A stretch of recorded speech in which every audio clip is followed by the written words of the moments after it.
Scène 2. Jean Jean Valjean. Valjean. Vers le milieu de la nuit, Jean Valjean se réveilla. Jean Valjean était d'une pauvre famille de paysans de la Brie. Il avait perdu en très bas âge son père et sa mère. Il n'était resté à Jean Valjean qu'une sœur plus âgée que lui, veuve, avec 7 enfants. Il remplaça le père et soutint à son tour sa sœur qu'il avait élevée. Cela se fit simplement, comme un devoir, même avec quelque chose de bourru de la part de Jean Valjean. Sa jeunesse se dépensait ainsi, dans un travail rude et mal payé. On ne lui avait jamais connu de bon ami dans le pays. Il n'avait pas eu le temps d'être amoureux. Le soir, il rentrait fatigué et mangeait sa soupe, sans dire un mot. Sa sœur, mère Jeanne, pendant qu'il mangeait, lui prenait souvent dans son écuelle le meilleur de son repas, le morceau de viande, la tranche de lard, le cœur de chou, pour le donner à quelqu'un de ses enfants. Lui, mangeant toujours, penché sur la table, presque la tête dans sa soupe, ses longs cheveux tombant autour de son écuelle et cachant ses yeux, avait l'air de ne rien voir et laisser faire. Il faisait ce qu'il pouvait. Sa sœur travaillait de son côté, mais que faire avec 7 petits-enfants? C'était un triste groupe que la misère enveloppa et étreignit peu à peu. Il arriva qu'un hiver fut rude. Jean n'eut pas d'ouvrage. La famille n'eut pas de pain. Pas Pas de de pain. pain. À À la la lettre. lettre. Sept 7 enfants. enfants. Un dimanche soir, Maubert Isabeau, boulanger sur la place de l'église à Faverolles, se disposait à se coucher lorsqu'il entendit un coup violent dans la devanture grillée et vitrée de sa boutique. Il arriva à temps pour voir un bras passer à travers un trou, fait d'un coup de poing dans la grille et dans la vitre. Le bras saisit un pain et l'emporta. Isabeau sortit en hâte. Le voleur s'enfuyait à toutes jambes. Isabeau courut après lui et l'arrêta. Le voleur avait jeté le pain, mais il avait encore le bras ensanglanté. C'était C'était Jean Jean Valjean. Valjean. Ceci se passait en 1795. Jean Valjean fut traduit devant les tribunaux du temps pour vol avec effraction la nuit dans une maison habitée.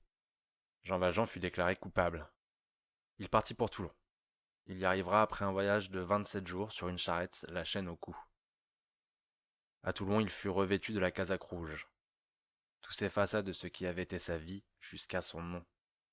Il ne fut même plus Jean Valjean. Il fut le numéro 24 601. Que devint la sœur? Que devinrent les 7 enfants? Qui est-ce qui s'occupe de cela? Que devient la poignée de feuilles du jeune arbre scié par le pied? Jamais il ne les revit, jamais il ne les rencontra, et dans la suite de cette douloureuse histoire, on ne les retrouvera plus. 19 ans de bagne. En octobre 1815, il fut libéré. Il était entré là en 1796 pour avoir cassé un carreau et pris un pain. Que s'était-il passé dans cette âme? Essayons de le dire. Il faut bien que la société regarde ces choses, puisque c'est elle qui les fait. C'était, nous l'avons dit, un ignorant, mais ce n'était pas un imbécile. La lumière naturelle était allumée en lui. Le malheur, qui a aussi sa clarté, augmenta le peu de jours qu'il y avait dans cet esprit. Sous le bâton, sous la chaîne, au cachot, à la fatigue, sous l'ardent soleil du bagne, sur le lit des planches des forçats, il se replia en sa conscience et réfléchit. Il se constitua tribunal. Il commença par se juger lui-même. Il reconnut qu'il n'était pas un innocent injustement puni. Il s'avoua qu'il avait commis une action extrême et blâmable. Qu'on ne lui eût peut-être pas refusé ce pain s'il l'avait demandé, que dans tous les cas il eût mieux fallu l'attendre soit de la pitié, soit du travail, que ce n'est pas tout à fait une raison sans réplique de dire peut-on attendre quand on a faim? Que d'abord il est très rare qu'on meure littéralement de faim, ensuite que malheureusement, ou heureusement, l'homme est ainsi fait qu'il peut souffrir longtemps et beaucoup sans mourir, qu'il fallait donc de la patience, que cela eût mieux valu même pour ces pauvres petits-enfants, que c'était un acte de folie, à lui, malheureux homme chétif, de prendre violemment au collet la société tout entière et de se figurer qu'on sort de la misère par le vol, que c'était, dans tous les cas, une mauvaise porte pour sortir de la misère que celle par où l'on rentre dans l'infamie. Enfin bref, qu'il Il avait avait eu eu tort. tort. Puis il se demanda s'il était le seul à avoir eu tort dans sa fatale histoire. Si d'abord ce n'était pas une chose grave qu'il eût, lui, travailleur, manqué de travail, lui, laborieux, manqué de pain, si ensuite la faute commise est avouée, le châtiment n'avait pas été féroce et outré, s'il n'y avait pas plus d'abus de la part de la loi dans la peine qu'il n'y avait eu d'abus de la part du coupable dans la faute, s'il n'y avait pas excès de poids dans l'un des plateaux de la balance, celui où est l'expiation, si la surcharge de la peine n'était point l'effacement du délit, et n'arrivait pas à ce résultat de retourner la situation, de remplacer la faute du délinquant par la faute de la répression, de faire du coupable la victime et du débiteur le créancier, et de mettre définitivement le droit du côté de celui-là même qui l'avait violé. Si cette peine, compliquée par des aggravations successives pour les tentatives d'évasion, ne finissait pas par être une sorte d'attentat du plus fort sur le plus faible, un crime de la société sur l'individu, un crime qui recommençait tous les jours, un crime qui durait 19 ans.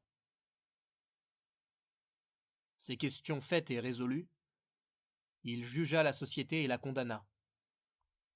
Il la condamna à sa haine. D'année en année, cette âme s'était desséchée de plus en plus, lentement, mais fatalement. À cœur sec, œil sec. À sa sortie du bagne, il y avait 19 ans bientôt qu'il n'avait versé une larme. Donc, comme 2 heures du matin sonnaient à l'horloge de la cathédrale, Jean Valjean se réveilla. Ce qui le réveilla, c'est que le lit était trop bon. Il était dans un de ces moments où les idées qu'on a dans l'esprit sont troubles. Beaucoup de pensées lui venaient, mais il y en avait une qui se représentait continuellement et qui chassait toutes les autres. Cette pensée, nous allons la dire tout de suite. Il avait remarqué les 6 couverts d'argent et la grande cuillère que madame Magloire avait posée sur la table. Ces 6 couverts d'argent l'obsédaient. Ils étaient là, à quelques pas. À l'instant où il avait traversé la chambre d'à côté pour venir dans celle où il était, la vieille servante les mettait dans un petit placard à la tête du lit. Il avait bien remarqué ce placard, à droite, en entrant par la salle à manger. Ils étaient massifs et de vieille argenterie. Avec la grande cuillère, on en tirait au moins 200 francs. Le double de ce qu'il avait gagné en 19 ans. Retenant son haleine, assourdissant son pas, il se dirigea vers la porte de la chambre voisine, celle de l'évêque, comme on sait.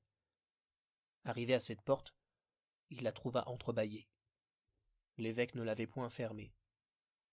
Jean Valjean poussa la porte. Tout à coup, Jean Valjean marcha rapidement le long du lit, droit au placard qu'il entrevoyait près du chevet. La clé y était, il l'ouvrit. La première chose qui lui apparut fut le panier d'argenterie. Il le prit, traversa la chambre à grands pas sans précaution et sans s'occuper du bruit, gagna la porte, rentra dans l'oratoire, ouvrit la fenêtre, enjamba l'appui du rez-de-chaussée, mit l'argenterie dans son sac, jeta le panier, franchit le jardin, sauta par-dessus le mur comme un tigre et s'enfuit.